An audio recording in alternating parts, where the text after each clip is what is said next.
जी का मूर्ति का अनावरण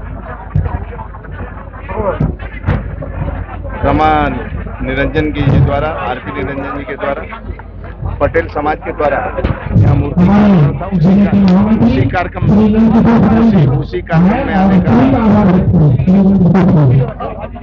सौभाग्य आज मुझे प्राप्त हुआ। सरदार पटेल साहब का जीवन संघर्षों का रहा, आजादी के पहले भी, आजादी के बाद भी। कई उनके अद्भुत कार्य रहे, चाहे किसान आंदोलन हो, महिला आंदोलन हो, और महिलाओं ने ही, किसान महिलाओं ने उनको सरदार की उपाधि दी। मेयर रहते हुए भी उन्होंने आरक्षण दिया था नगर निगम में महिलाओं को। और विक्टोरिया पार्क जो वहां था, विक्टोरिया पार्क अंग्रेजों का शासन था, अपने मेयर रहते हुए लोकमान्य तिलक का मूर्ति का अनावरण का उद्घाटन करना, मूर्ति स्थापित करना, क्या ये राष्ट्र पुरुषों से एक संदेश जाता है समाज में।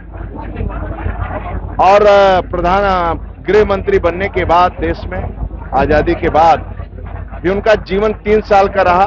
50 में उनकी मृत्यु हो गई, 47 में आजादी मिली, और 3 साल के अंदर ही भी सुख कोई भोगा नहीं।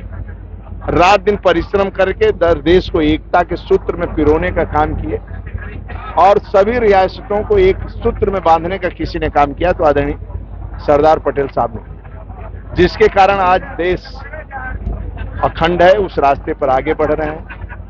और उनके सपनों को साकार करने का काम आदरणीय मोदी जी, राज्य के अंदर आदरणीय योगी जी कर रहे हैं।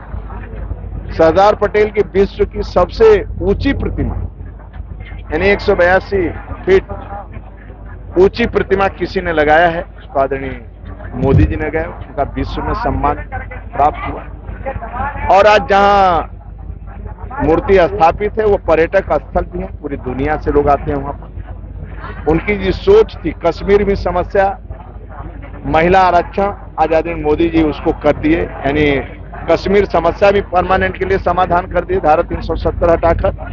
और महिला आरक्षण का बिल भी, जो उनकी सोच थी, उनके रास्ते पर आगे बढ़ रहे हैं। और गांव गरीब किसान की खुशहाली ही देश की खुशहाली है। उनका सपना था कि गांव गरीब किसान खुशहाल रहे, देश खुशहाल रहे। आज उसी रास्ते पर आदरणीय मोदी जी, आदरणीय योगी जी सरकार ने बयान दिया है कि आरक्षण मांग रहे हो महिला आरक्षण में, और उन्होंने कहा है कि ओबीसी नेताओं की चुप्पी भाजपा का दबाव।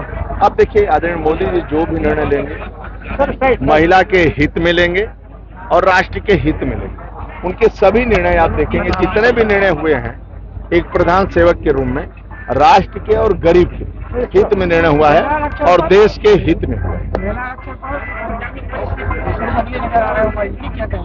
इसका भारती भी खुल के कह रही है कि आदरणीय मोदी जी जो भी निर्णय लेंगे देश और राष्ट्र के हित में लेंगे। देखिए, जो ग्रामीण क्षेत्र में हर घर योजना लगाई गई है, वो सर वहाँ पर फैल होती नजर आ रही है, सड़कें पूरी जर्जर पड़ी है, न घरों में टोटी लगाई गई है पूरी। ये चुनौतियां हमारे सामने है सड़कों का।